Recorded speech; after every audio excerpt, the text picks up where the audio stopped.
பார்த்தீங்கன்னாக்கா தெய்வத்திரு முத்தையன் வேல்முருகன் ஐயா அவர்களோட 13ஆம் ஆண்டு நினைவு தினம் இன்னைக்கு. அதை முன்னிட்டு தான் இன்றைக்கி நம்ம எல்லாருக்காகவும் காலை உணவு அந்த குடும்பத்தினர் தந்திருக்காங்க. எல்லோரும் கண்ணை மூடி நம்ம ப்ரேயர் பண்ணிக்கலாம்.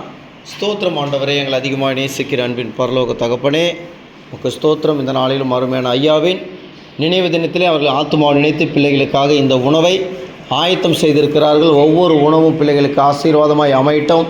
ஆயத்தம் செய்த குடும்பத்தார் ஒவ்வொருவரை கர்த்தாவே நீர் ஆசீர்வதிங்க. என்ன நோக்கத்தோடு இதை செய்கிறார்கள், ஒவ்வொரு நோக்கமும் தேவைகளும் சந்திக்கப்பட தேவன் கிருபை பாராட்டும். இன்னும் கர்த்தாவே இவர்கள் அநேகருக்கு ஆசீர்வாதமாக இருக்க நீர் இவர்கள் அனுதினமும் நடத்தும். இயேசுவின் மூலம் ஜெபம் கேளும் எங்கள் ஜீவனுள்ள நல்ல பிதாவே, ஆமென்.